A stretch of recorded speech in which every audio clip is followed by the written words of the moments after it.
Hello mis amigos, me alegra poder compartir con ustedes y me gustaría interactuar leyendo sus comentarios y poder responderlos, logrando el diálogo deseado, siempre trayendo la Biblia como nuestra única verdad, siendo filtrada a través de Jesús.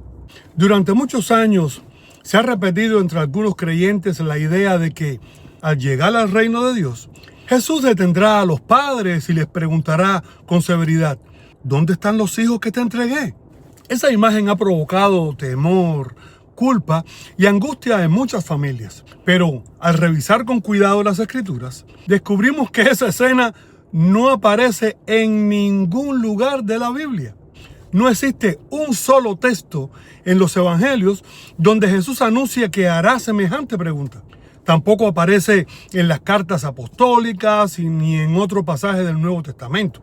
Pero una idea puede sonar religiosa y aún así no proceder de la Escritura. Por eso es importante distinguir entre una enseñanza verdaderamente bíblica y una tradición que ha adquirido autoridad por la fuerza de la repetición. Esto no elimina la responsabilidad de los padres, no.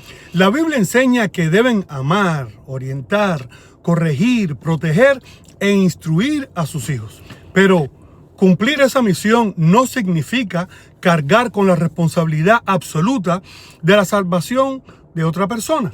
Los padres acompañamos, enseñamos y oramos, pero no podemos controlar el corazón de nuestros hijos. La salvación no depende de la perfección de la familia, sino de la gracia y de la obra de Dios. Es natural que los padres suframos cuando vemos a nuestros hijos alejarse de la fe. Algunos hijos pierden interés en lo espiritual, otros cuestionan lo aprendido, atraviesan etapas de rebeldía o deciden vivir de maneras que preocupan profundamente a nosotros, los que los criamos. Y el problema comienza cuando la preocupación se convierte en condenación personal. Y nosotros los padres llegamos a pensar que Cristo nos acusará por cada decisión tomada por nuestros hijos. Esa visión presenta a Jesús como alguien dispuesto a aumentar la carga de quienes ya están heridos. Pero los evangelios muestran a un Salvador que revela el amor del Padre, busca al perdido, recibe al cansado y ofrece descanso. El centro del evangelio no es el miedo, sino la gracia que transforma y restaura. También debemos recordar que los hijos se nos han sido confiados, pero no nos pertenecen. Antes de estar bajo nuestro cuidado, están bajo la mirada de Dios. Él conoce mejor que nadie sus luchas, sus dudas, sus preguntas, heridas y temores. Aquello que para un padre parece una ruptura definitiva, puede ser solamente una etapa dentro de un proceso que todavía no ha terminado. Con frecuencia actuamos como si todo dependiera de nuestra capacidad de proteger, corregir o convencer. Sin embargo, llega un momento en que debemos devolver a nuestros hijos, mediante la oración y la confianza, a las manos de aquel que los ama perfectamente. Dios no deja de ser su Padre Celestial cuando atraviesan periodos de distancia, confusión o resistencia. Y una ilustración puede ayudarnos. Imaginemos a una niña de 6 años que juega cerca de un bosque con su hermano de 4.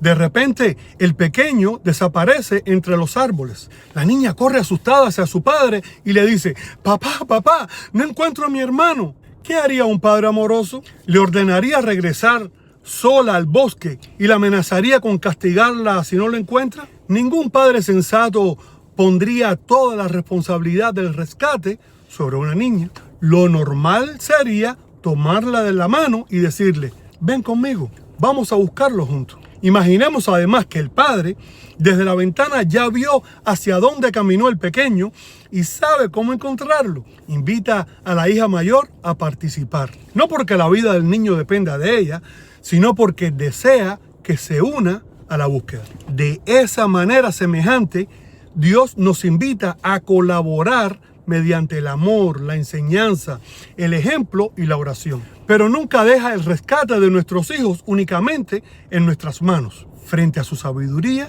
nuestro entendimiento es muy limitado. Ningún hijo desaparece de su mirada, ni siquiera cuando se aleja de todo aquello que aprendió. Jesús declaró que el Hijo del Hombre vino a buscar y a salvar lo que se había perdido.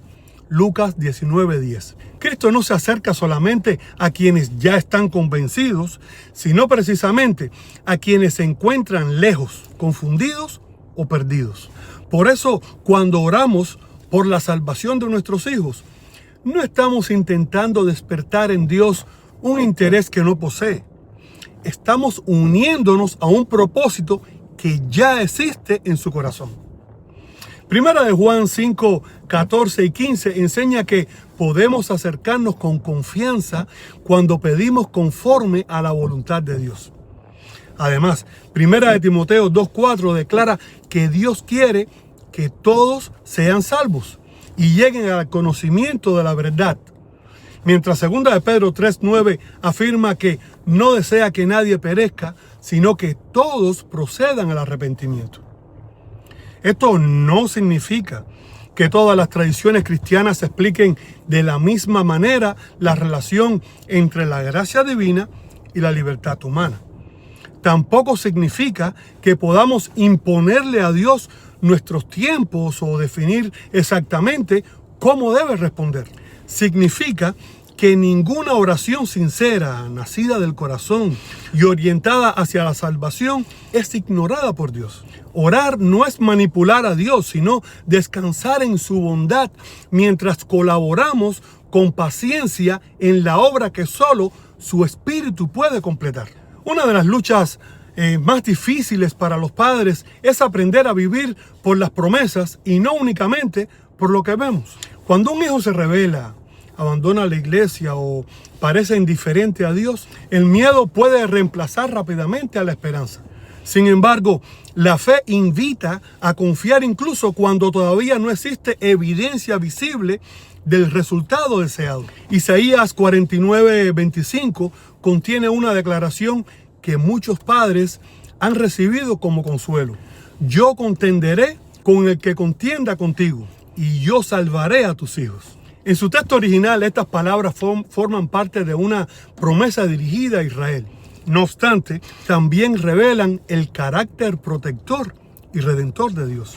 Imaginemos a unos padres cuya hija a los 15 años perdió todo interés por la fe. Discutía, respondía con dureza y deseaba vivir sin escuchar ningún consejo. Sus padres interpretaron cada conducta como evidencia de que todo estaba ya perdido. Sin embargo, a los 21 años, aquella joven se convirtió en una persona madura, bondadosa y comprometida con Dios. Alguien les preguntó a los padres si cuando ella tenía 15 años hubieran podido verla como es ahora, ¿se habrían angustiado de la misma manera? Ellos respondieron, por supuesto que no. Habrían atravesado aquel periodo con mayor paz, sabiendo que la tormenta no sería el fin de la historia.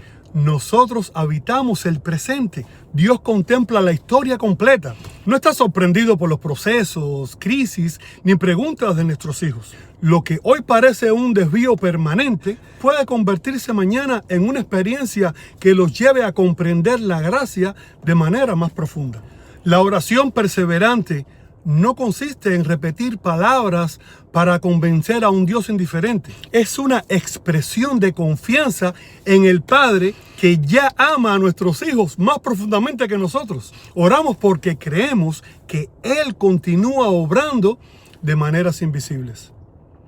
También es necesario examinar cómo se presenta la fe dentro del hogar. Algunos jóvenes no se alejan únicamente por la influencia de la cultura o de sus amistades. No, sino porque conocieron una religión marcada por el miedo, la amenaza y el control.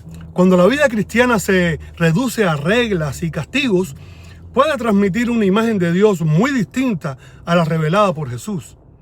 El legalismo enseña de manera explícita o implícita que el amor de Dios depende del rendimiento humano. Hace sentir que cualquier error coloca a la persona fuera de la gracia y que nunca se alcanza el nivel requerido. Un hijo que escucha constantemente que todo lo hace mal puede concluir que jamás será digno de acercarse a Dios. Algunos jóvenes reaccionan abandonando completamente la fe. Jesús no enseña una gracia que celebra el pecado, pero tampoco convirtió la obediencia en el precio necesario para ser amado. Malaquías 4, 5 y 6 anuncia que Dios volverá el corazón de los padres hacia los hijos y el corazón de los hijos hacia los padres.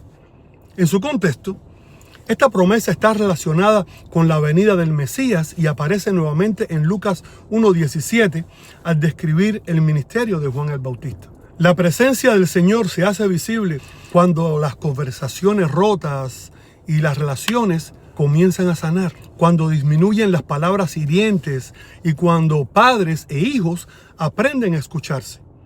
El fruto del Espíritu descrito en Gálatas 5, 22 y 23, amor, gozo, paz, paciencia, benignidad, bondad, fidelidad, mansedumbre y dominio propio, debe manifestarse también dentro del hogar. Algunos padres, al reconocer esto, pueden sentirse culpables por errores del pasado. Quizá impusieron cargas, pronunciaron palabras dolorosas o confundieron el control con la protección.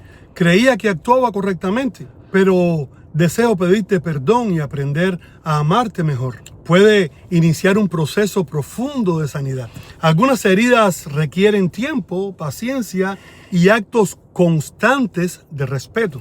Quienes todavía tienen hijos pequeños pueden aprender desde ahora a guiarlos sin cortarles las alas. Existe una imagen hermosa. Si a un pájaro le cortamos las alas, quizá permanezca a nuestro lado, pero dejará de ser aquello que amamos. De igual manera, proteger no significa impedir todo riesgo ni controlar cada decisión. Los hijos necesitan espacio para crecer, pensar, equivocarse y desarrollar una fe que no sea solamente una copia de la de sus padres. Amar implica crecer junto con ellos. Un hijo de 20 años no debe ser tratado como si tuviera 8. La relación necesita cambiar conforme aumenta la madurez. La experiencia puede compartirse mediante consejos, pero no puede transferirse completamente. Cada persona necesita recorrer su camino y aprender ciertas lecciones personalmente. Esto no significa abandonar a los hijos ni guardar silencio frente al peligro, no. Significa aconsejar con respeto, permanecer disponibles y confiar en que Dios también caminará con ellos. La mayor fuente de descanso consiste en recordar que nuestros hijos nunca han salido de las manos de Dios. Pueden alejarse de nuestra influencia, de la iglesia o de nuestras expectativas, pero jamás desaparecen de su presencia. Por eso la imagen de Jesús reprochando ¿dónde están los hijos que te di? Carece de fundamento bíblico. Los evangelios muestran a un Salvador que busca al perdido, recibe al que vuelve y mantiene abierta la puerta de la gracia. Nuestra tarea es orar, amar, aconsejar, corregir con misericordia y permanecer cerca. También debemos interceder por los hijos de otros, por nuestros vecinos y aún por quienes consideramos enemigos, porque el corazón de Cristo no se limita a nuestra familia. Mientras esperamos, no vivamos esclavizados por el temor. Descansemos en la fidelidad de Dios. Nuestra esperanza no depende de controlar el futuro, sino de confiar en aquel cuyo amor es mayor que el nuestro y cuya mano continúa siendo poderosa para salvar. Bueno, los espero en el próximo video y recuerden, si este tipo de material te interesa, lo puedes encontrar también en mi canal de YouTube, Réplica Bíblica por Armandito. Dios nos siga bendiciendo a todos.